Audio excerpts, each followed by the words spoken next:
Hallo, ich bin Robin, ich bin 18 Jahre alt und komme aus Berlin. Ich habe meinen Opa verloren. Das war am 20.08.2020 und zwar habe ich ihn an Leukämie verloren. Meine Beziehung zu meinem Opa war sehr gut, da er sehr nah an mir dran wohnte und noch immer in einer sehr guten körperlichen Verfassung war, weshalb er viel mit uns spielen konnte und immer für uns da war. Zu der Zeit, als mein Opa verstorben ist, war ich gerade in meiner Abiturzeit und das hat meine Noten ein bisschen verschlechtert, hat meine Motivation runtergezogen und mich einfach traurig und allein dastehen lassen vom Gefühl her. Als mein Opa gestorben ist, habe ich mich ziemlich zurückgezogen von meiner Familie. Ich war zwar immer noch da, aber die Trauer habe ich für mich alleine ausgelebt und sie nicht wirklich mit anderen geteilt. Ich hätte bestimmt schon in dem Platz trauen können unter meiner Familie, aber ich habe mich zurückgezogen, weil ich nicht noch mehr Last sein wollte, da es meiner Mutter sowieso nicht so gut ging. Also nein, ich glaube, man kann nicht darauf vorbereitet sein. Bei mir, ich hätte sehr viel Zeit gehabt, darauf vorbereitet sein zu können, aber weil halt mein Opa schon sehr lange im Krankenhaus war, nachdem es einen Verdacht auf einen Schlaganfall gab. Dann wurde er auf Leukämie diagnostiziert und lag erstmal für knapp ein Jahr im Krankenhaus. Dann hatten die Ärzte gesagt, ja, er ist geheilt, er darf wieder raus, war auch wieder für ein paar Monate draußen. Und dann ging es erstmal wieder ins Krankenhaus, ganz plötzlich, und dann ging es auch ganz schnell und dann war er am Ende tot und darauf konnte ich einfach nicht vorbereitet sein. Obwohl ich am Abend davor noch bei ihm war, war es trotzdem einfach zu plötzlich. Als Mann finde ich schon, dass dieses Thema sehr tabuisiert ist. Männer sind stark, die dürfen keine Gefühle zeigen, die sollen keine Trauer zeigen. Aber auch generell ist das Thema nicht wirklich offen gezeigt, wenn nur unter Freunden und wenn mal irgendwer in der S-Bahn in Tränen ausbricht, dann ist selten jemand da, um den zu trösten.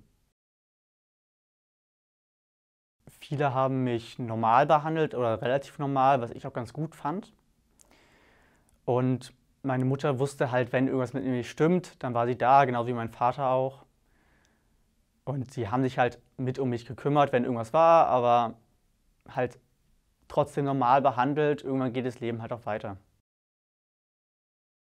Ich würde sagen, einfach zuhören, da sein, ihn nicht vereinsamen lassen.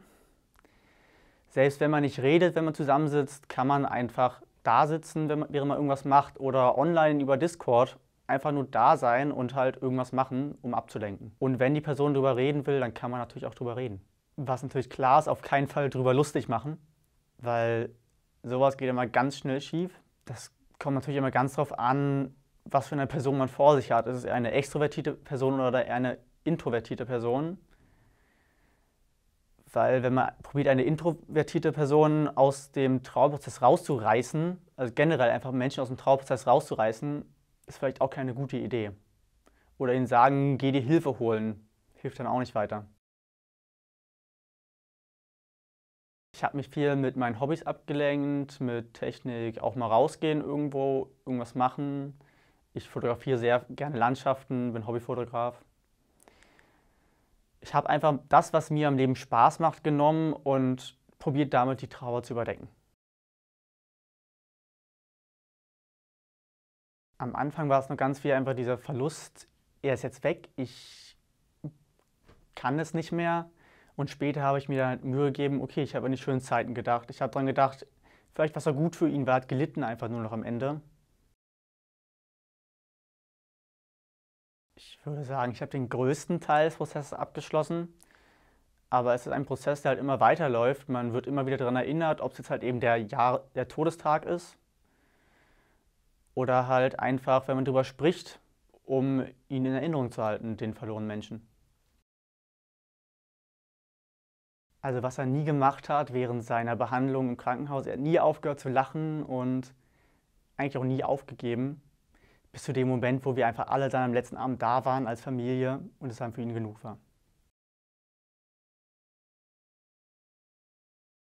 Ja, so eine Menschen gibt es auch, aber aus meinem Freundeskreis sind sie wenigsten, weil ich habe halt eben nun Freunde, die eher unterstützen. Ich wollte mit dem Thema abschließen und habe mich deshalb darauf gemeldet, weil ich dachte, hey, das könnte vielleicht so ein schöner Punkt sein, wo ich einfach mal sagen kann, jetzt beschäftige ich mich nochmal richtig mit dem Thema, mache mir nochmal mehr Gedanken dazu und danach habe ich vielleicht einfach abgeschlossen weiter. Dass ich zu wenig da war. Das ist, wie viele sagen, ich war zu wenig da. Habe ihn zu wenig besucht, ob es nun im Krankenhaus war oder auch zu Hause.